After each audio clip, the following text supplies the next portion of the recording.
اتنے ظلم اور جناب جبر میں کھڑے رہے ہیں ان کے لیے تو مسئلہ ہی کوئی نہیں نا.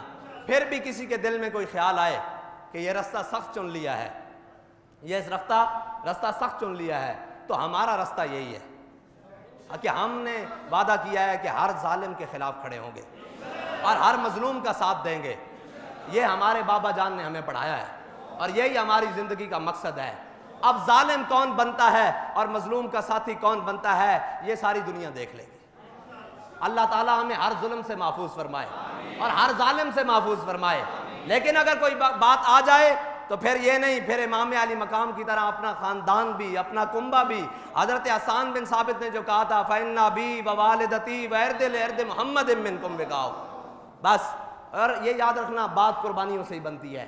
کل تک جو فلسطین کا جھنڈا اپنے ملکوں میں نہیں لہرانے دیتے تھے, آج لاکھوں شہداء کی برکت سے پوری دنیا میں فلسطین ہو رہی ہے یا نہیں ہو رہی ہے نا. تو یہ قربانیاں ہیں اور قربانیوں سے جو مجھے تو پتہ ہے بابا جی وہ شعر تیار کر کے گئے ہیں, ہم بات نہ بھی کریں وہ ہم سے آگے چھلانگ مار کے جانے کے لیے تیار ہے. میں ابھی دائیں بھی گیا اور بائیں بھی گیا, ٹھیک ہے جی, اور میں نے جا کر ہر مجھے کہنے لگا کہ حافظ صاحب بات اگلی کرنی ہے.